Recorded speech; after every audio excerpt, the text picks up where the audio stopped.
बाटला house में bulldozer कार्रवाई का एक मामला सामने आया है। सुप्रीम कोर्ट में इसको लेकर सुनवाई टल गई है। कोर्ट ने फिलहाल इस मामले पर सुनवाई टाल दी है। जुलाई के पहले सप्ताह में इस पर सुनवाई होगी। बाटला हाउस में बुलडोजर कार्रवाई के खिलाफ सुनवाई टल गई है। अब जुलाई के पहले सप्ताह में सुनवाई होगी। आपको बता दें कि दिल्ली के बाटला हाउस इलाके में हाल ही में बुलडोजर कार्रवाई का मामला सामने आया, जिससे स्थानीय निवासियों में चिंता और असंतोष फैला हुआ है। आपको कार्रवाई के कारण बता देते हैं। दिल्ली विकास प्राधिकरण यानी डीडीए और उत्तर प्रदेश सिंचाई विभाग ने बाटला हाउस के खसरा नंबर 277 और 279 में अवैध अतिक्रमण हटाने के लिए नोटिस जारी किया है। यह कार्रवाई सुप्रीम कोर्ट के 7 मई 2025 के आदेश के तहत की जा रही है। आपको बता दें कि जिसमें प्रधानमंत्री उदय योजना यानी PMUDAY की सीमा के बाहर के अवैध निर्माण को हटाने का निर्देश दिया गया है। इसको लेकर के जो वहां के रहवासी हैं उनकी भी प्रतिक्रिया सामने आई। उन्होंने कहा कि इस कार्रवाई से प्रभावित परिवारों में से कई 1990 के दशक से वहां रह रहे हैं और उनके पास जल और बिजली के बिल जैसे वैध दस्तावेज हैं। निवासियों का कहना है कि उन्हें पर्याप्त समय नहीं दिया गया और ईद और जैसे महत्वपूर्ण त्योहारों के दौरान ये कार्रवाई की गई, जिससे उनकी धार्मिक तैयारियां भी प्रभावित हुई हैं। दिल्ली हाईकोर्ट ने खसरा नंबर 277 में तोड़फोड़ पर अस्थायी रोक लगाई है, लेकिन खसरा नंबर 279 के लिए अभी स्थिति स्पष्ट नहीं है। इसी पर विस्तार से जानकारी के साथ संवाददाता अली हमारे साथ जुड़ गए हैं। अली, बाटला हाउस मामले को लेकर के जो 7 मई को कोर्ट ने फैसला सुनाया था, उसको लेकर कार्रवाई देखने को मिल रही है। ताज़ा जानकारी क्या है अली?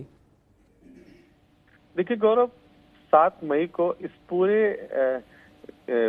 घटनाक्रम को लेकर की जो रिहायशी लोग हैं वो सब सुप्रीम कोर्ट का रुख किए होते हैं। सुप्रीम कोर्ट ने इस पूरे मामले पर फिलहाल रोक इसलिए लगा दी थी क्योंकि जो स्थानीय लोग हैं उन्होंने कोर्ट में हलफनामा दाखिल किया था और उसमें साफ ये कहा था कि वो एक लंबे समय से यहाँ रहते चले आ रहे हैं, लेकिन दिल्ली में सरकार बदलने के बाद पूरा ओखला में 80 मकानों को गिराने के लिए कट के निशान लग गए, जिसके लिए वो सुप्रीम कोर्ट का रुख किए।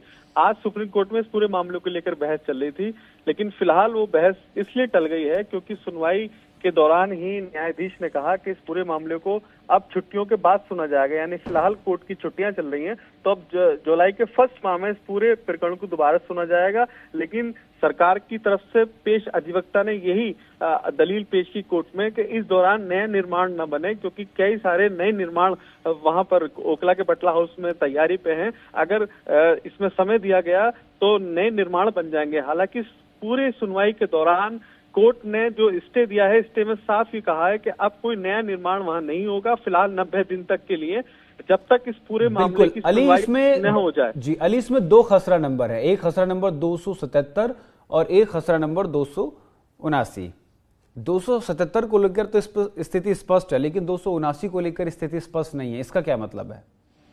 देखिए 279 खसरा नंबर जो खसरा खतौनी है वो ये साफ दर्शाती है कि ये जो जमीन है सिंचाई विभाग उत्तर प्रदेश की है और इसलिए उत्तर प्रदेश का जो मॉडल है अतिक्रमण हटाने का अभियान बुलडोजर है।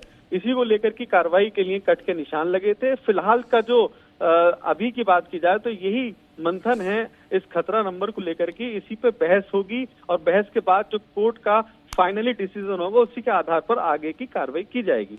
बिल्कुल अली, मद्रास अगर देखा जाए तो बाटला हाउस के अलावा मद्रासी इलाके में भी ये कार्रवाई देखने को मिल रही है। तो दिल्ली में अवैध जो अतिक्रमण है उसको लेकर के दिल्ली सरकार और प्रशासन पूरी तरीके से सतर्क नजर आ रहे हैं। जैसे बाटला हाउस को लेकर तो पुरानी कार्रवाई चली, लेकिन अभी हाल ही में मद्रासी कॉलोनी में भी देखने को मिली है। देखिए राजधानी दिल्ली में गौरव कई ऐसे स्थान हैं जिन्हें अवैध निर्माणों पे बड़ी बड़ी कॉलोनियां तैयार कर दी गई हैं। हालांकि वो जमीन जो है वो दिल्ली सरकार की जमीन है, कुछ उत्तर प्रदेश सरकार की जमीन है, उसी को लेकर बड़ी बड़ी कॉलोनियां बना दी गई हैं और अब दिल्ली सरकार का यही उद्देश्य, यही संकल्प है कि किसी भी हाल में उन अवैध कॉलोनियों को ध्वस्त किया जाए जिन्होंने दिल्ली में अतिक्रमण की एक बड़ी तैयारी और बड़ी सीमा के तहत कॉलोनियां बना रखी हैं। इसी के चलते कार्रवाइयों का दौर जारी है, लेकिन दिल्ली सरकार का रुख साफ है कि किसी भी हाल में अतिक्रमण को बर्दाश्त नहीं किया जाएगा। जो अवैध कॉलोनियां बसी हुई हैं दिल्ली के अंदर उन्हें ध्वस्त किया जाएगा। गौरव, बहुत बहुत शुक्रिया अली तमाम जानकारी के लिए।